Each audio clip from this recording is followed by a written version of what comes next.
You went to bed still wearing everything you carried today. The title you answer to, the role you played in 3 different rooms, the reputation you guarded, the outcome you chased, the small dread about tomorrow.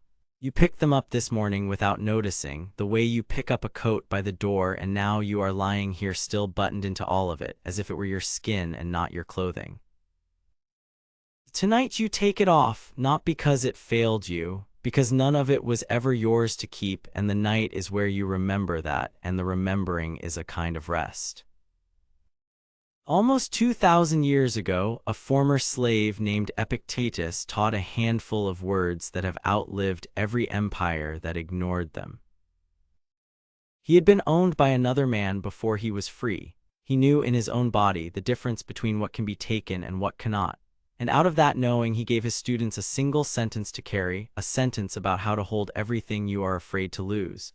In George Long's old translation, it runs like this: "Never say about anything, 'I have lost it,' but say, 'I have restored it.'" Sit with the word he chooses, not lost, restored, as if every good thing in your life were lent to you by someone who has every right to ask for it back, and the asking is not a robbery but a return. He does not stop at small things, he says it about the largest ones. Is your child dead? It has been restored. Is your wife dead? She has been restored.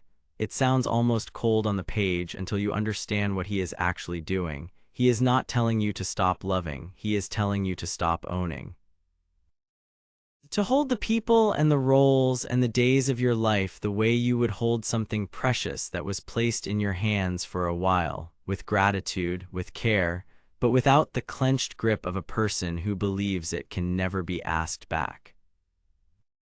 Because the grip is the suffering, not the love, the grip. You did not lose the meeting that went sideways, it was restored. You did not lose the title when the day ended and you became, for a few hours, just a person in a dark room. It was restored.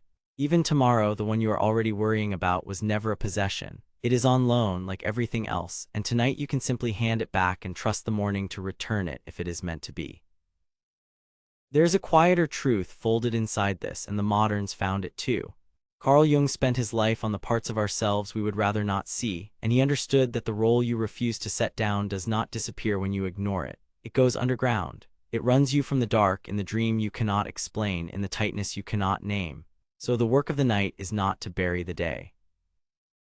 It is to look gently at the parts of it you would rather disown and let them be seen, because a thing that is finally seen loses its power to drive you in your sleep. There is a difference between holding something and gripping it, and the whole night turns on which one your hands are doing right now. You can love your work and still set it down at night. You can care about the outcome and still release it to the dark.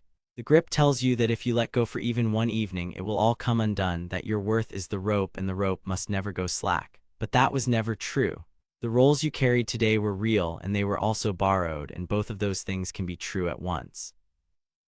So you take inventory kindly. Here is the title I wore, it was Lent. Here is the worry I carried, Lent. Here is the version of myself I performed all day, the competent one, the responsible one, the one who could not afford to drop anything, Lent. Every piece of it placed in your hands for a while and now, in the dark, quietly restored. This is not loss. Loss is what it feels like only when you believed you owned it. Once you remember it was on loan, the same act becomes relief. You are not being robbed tonight. You are being unburdened, setting down a weight you were never asked to carry through your sleep. Meet the night and whatever it holds with that kind of kindness rather than resistance. The day is not yours to keep. It never was, and there is enormous peace in finally letting your hands go slack. So tonight, give it back, all of it, and rest with open hands. I set down the title I wore today, and I am still myself without it. I return the outcome I chased, and I trust what is meant to remain. I look gently at the parts of the day I would rather not see, and I let them be seen. I hold the people I love with care, not with a clenched fist. I remember that nothing today was lost, only restored. I unbutton the rolls I carried, one by one, and lay them by the bed. I let my hands go slack, and I rest with nothing to guard. Everything you carried was only ever lent to you. So let it go back now, gently, the way Epictetus said, nothing lost and everything restored. The title slipping off your shoulders and the worry loosening in your chest and the long performance of the day dissolving into the dark where it can finally rest beside you. No grip left to hold, no role left to guard, only the breath rising and falling and the simple truth that none of it was ever yours to keep, and you are lighter for remembering it. And when the light returns, a different kind of release will be waiting, the one where you give yourself fully to the work in front of you and then let the reward go, the way the old Bhagavad Gita taught the warrior to do his allotted task with his whole heart and surrender the fruit of it. The way Angela Duckworth learned that the ones who endure are the ones who pour everything into the doing and loosen their grip on the prize, but the morning can carry that discipline and that courage. Tonight asks only this, that you give the day back, open-handed, restored and not lost, and rest. Begin disciplined, end reflective.